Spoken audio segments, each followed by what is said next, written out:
La culture écologique est absolument indispensable aujourd'hui à la société tout entière parce qu'elle repose sur le fait de la dynamique de la vie elle-même. Il y a un certain Lavoisier qui a dit « rien ne se crée, rien ne se perd, tout se transforme ».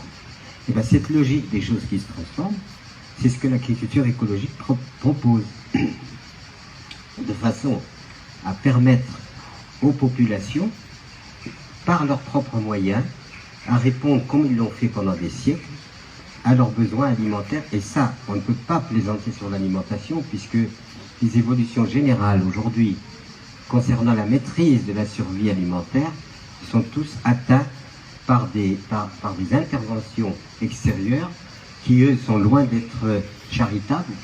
Ils sont plutôt avides de profit.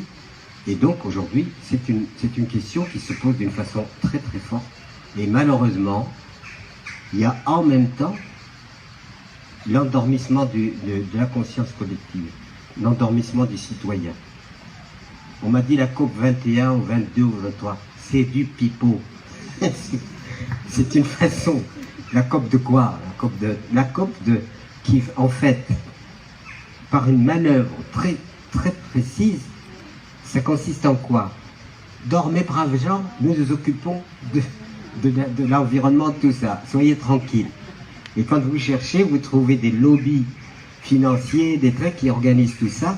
Ça, c'est l'opium que l'on donne au peuple de façon à ce que l'écologie ne soit pas considérée comme priorité des priorités, alors qu'elle doit l'être.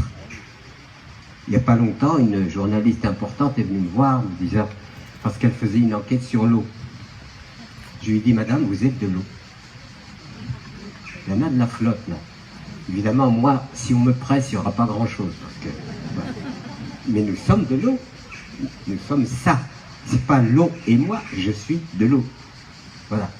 Et donc, je suis de la terre. Je suis du minéral. Mon squelette, c'est du minéral. Mais du minéral vivant, pas du minéral mort. Nous sommes cela. Et au lieu de prendre une conscience approfondie, même en partant de notre physiologie, de mettre en évidence que nous sommes la nature, et il n'y a pas la nature et nous. Qu'est-ce que c'est que cette bizarrerie? L'homme s'autoproclame au-dessus de tout. Du jour au lendemain, il décrète ça, il est au-dessus de tout. Voilà. Et il est au-dessus de tout, donc il est propriétaire de tout, alors qu'il est peanuts, rien. Et nous sommes même dans une démarche de notre propre éradication.